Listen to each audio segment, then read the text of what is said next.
Hello, this is Cynthia Sue Larson with RealityShifters.com, and today I'm talking with you about reality residue as it relates to the Mandela Effect. And specifically what I'm talking about is the way sometimes people remember different histories. So there's an official history. If you look things up, you can fact check it and see what supposedly definitely happened. And then there's what some people remember, which might be different than the official history. And some people remember something different, some people remember the official history, and some people remember both. They get that kind of a blurry, weird feeling like, wow, I know this is the official history, but I also remember things being a little different.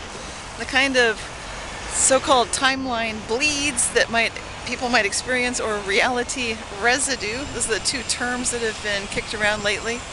Those include things such as George Bush, for example, George W. Bush, saying that Saddam Hussein killed off all the Mandelas. He actually said that on video, news footage, and then people were sort of startled that he had that impression that that's what happened. Some people have seen the labels for the Berenstain Bears book mislabeled with price tags that show that it's Berenstein, S-T-E-I-N, instead of Stain, which is the official history. And some editions of the TV show Sex and the City show up as Sex in the City. They might be other editions of it. People thought that's what it was, so they put it that way. And then people often refer to the Bible passage that the lion shall lay down with the lamb. Those are some examples of things where people will go on record with various recorded versions. And so what I'm talking about that's evidence, suggestive evidence, but not physical proof, would be any time that a person remembers something and makes a blog post or an article. They put a price sticker on an item, a merchandise for sale that they've labeled. It could be some videos that they've done, blogs, scale models that they've built, such as the JFK vehicle, sketches, paintings, art, songs, music. Anything a person creates like that is evidence, but not physical proof showing that things have definitely been different.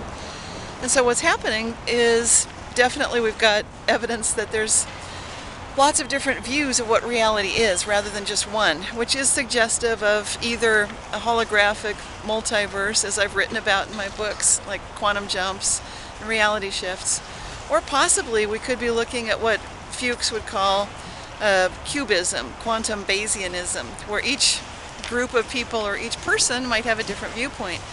And I'd like to point out that humans are socially entangled beings, and so we tend to share our histories, which makes it less surprising that we have groups of individuals remembering certain things. And then we've got keepers of the status quo who tend to remember the official history and don't want to even accept that people could be remembering things differently at all. And the way I look at reality shifts when there's this kind of a jump in memories is it's a little bit like splicing a film together. And where the splice occurs, then from that point on, you've got the official history going back in time, which might not be what you remember. So hope these ideas are useful to you in interpreting what's going on if you notice a reality shift. And I hope you do keep asking my favorite question: how good can it get? When you're looking at reality residue, Mandela effects, timeline bleeds, reality shifts. Till next time, this is Cynthia Sue Larson with RealityShifters.com, talking to you today from San Francisco, California. Thanks so much.